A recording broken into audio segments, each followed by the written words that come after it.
Hello dear friends, welcome to my studio in Montreal. Today I'm preparing something very special for you. A few months ago it was my demo for the Daniel Smith. You can find the recording on the Daniel Smith channel. We talk about the watercolor and gouache. They're two things. And I make a demo and explain how it works together.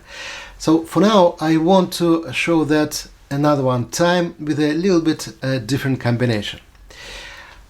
A lot of artists using the two mediums together, but I want to show you a little bit different way.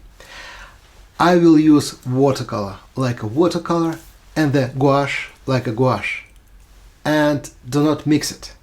So I'm trying to take the best from watercolor, transparency and bright colors, and from gouache opaque and possibility to change the mix.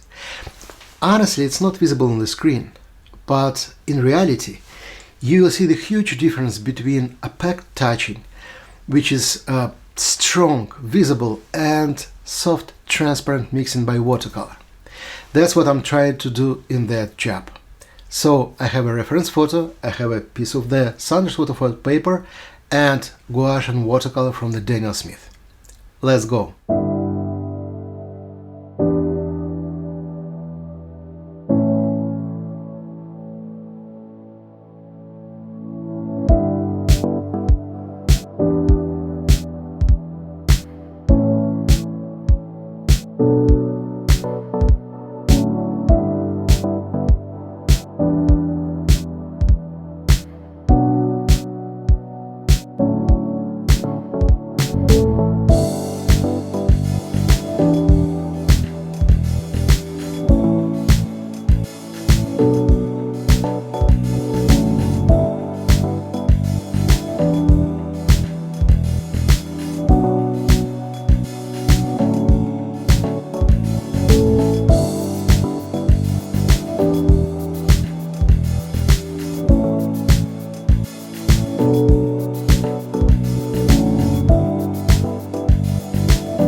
How you saw, they are not mixed, they are separated.